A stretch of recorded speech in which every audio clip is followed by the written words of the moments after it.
Hello, and welcome to our fourth week focusing on Christmas for Awakened.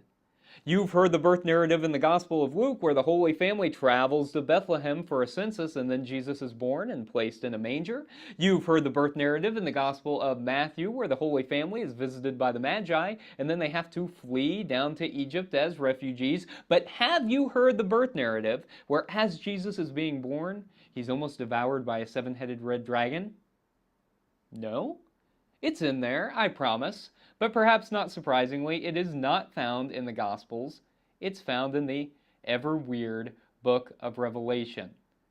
I really enjoy this birth narrative and love the book of Revelation, especially when it's understood in its proper context. Now, a lot of 21st century American Christians think that the purpose of the book of Revelation is to predict a coming apocalypse. But that's not what it's about at all. The book of Revelation was written by this guy named John, who was exiled on the island of Patmos in the midst of Roman persecution. So he had seen his friends, his loved ones, die at the hands of Romans. And so he wrote an anti-imperial text. But you couldn't just write an anti-imperial text in the first century Roman Empire. So he had to get creative about it and used a lot of coded language to hide what he was talking about, but it would have been clear to first century Jesus followers reading this text what he meant. This story, Jesus' birth narrative in the book of Revelation, is an anti-imperial text at its heart, and to understand it, we really need to look to Greco-Roman mythology, particularly the Greek god Zeus. So Zeus came down to earth, as he was wont to do, and had sex with Leto. She got pregnant, and she was giving birth to their son, Apollo, the god of light. But as she was giving birth to Apollo, there was this giant monster, Python, who was waiting to devour Apollo. Zeus comes in at the last moment, and he saves Leto and Apollo and brings them to safety. Now, John takes this story and applies it to Jesus. Why? Well, in John's version, listen to this first. John says that Mary is pregnant, not Leto, of course, and she's giving birth to Jesus. And it is not Python, but a seven-headed red dragon that's waiting to devour Jesus. The seven-headed red dragon is Rome. We know this because Rome was the city of seven hills, and red was the color of Roman legions. It is Rome that's waiting to devour Jesus, and thus Jesus' followers. Look, there are several things symbolically important that are going on here. One of the most important is, you'll remember that I told you that whenever Jesus' followers confessed that he was the Son of God, that was a very controversial and political thing to do, because that title was already taken. There was already a Son of God, the Emperor. But the Emperor wasn't just a son of any god. The Emperor was the son of Apollo, the god of light, the one who this birth narrative is about. And so John takes the story of a birth narrative in Caesar's family and then applies it to Jesus. And Apollo is about to be devoured by a monster. But John points out, by appropriating the story, that Rome has now gone from being saved by a monster to being the monsters that are devouring Jesus' followers. Woo! What's more, Apollo was the god of light. By taking his story and applying it to Jesus, John says that it is Jesus who is the true light, not Apollo and thus the Roman emperor. This is a really clever story, and I love reading this, especially in this context, because we see this anti-imperial notion of early Jesus followers who put Jesus at odds with the Roman Empire from the very beginning of his life. Jesus certainly ended up speaking the truth and love to the principalities and the powers throughout his ministry, and was at odds with the Roman Empire because he was proclaiming loyalty, allegiance to God and to the reign of God over loyalty to the Roman emperor and the Roman Empire. Jesus' followers, when they confessed that he was the Son of God, they were saying that they saw God through Jesus and not through Caesar. That they were following the reign of God and not the Roman Empire.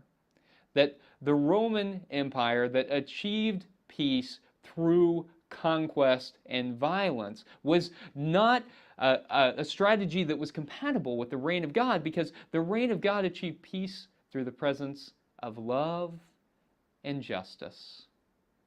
And Jesus' followers said that they placed their loyalty in love and justice. Love is what Jesus' message is about at its heart. We hear over and over again that God is love, and that our call as Jesus followers is to love one another as God has first loved us. And so the heart of the Christmas story, perhaps this one in particular, is that we are called to love one another and to build God's reign on this earth through love and through light. This week, we'll light our final candles on our Advent wreath. We'll light the candle of love and think about where we have experienced love in our lives. And we will also light the center candle, the Christ candle, the Jesus candle. And perhaps as we light that this week, we can take special note of the fact that the Roman emperor's divine father was said to be the God of light. And yet Christians confess that it is Jesus who is the light of the world, calling us to be a city on a hill that all can see. That it is the light of love that shines in the darkness, and that the darkness shall never overcome. May it be so.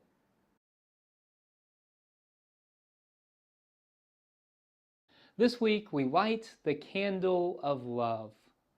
We think about all those places in our lives where we are currently experiencing the most love, recognizing that God is love.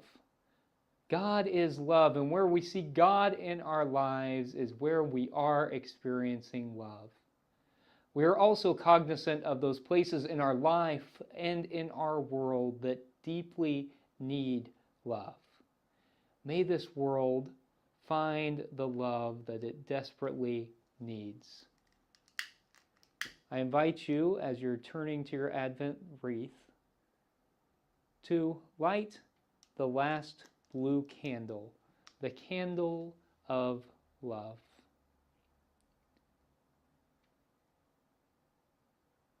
God of love, we know that you have called us to love ever more deeply and to rejoice in your love, knowing that when we need to discover you, we just look to love.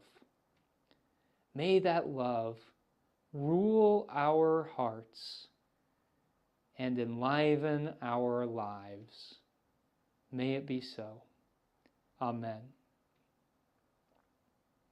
I also encourage you now, or on Christmas Eve or Christmas Day, to also turn towards the white candle in the center, the Christ candle, representing the birth of Jesus.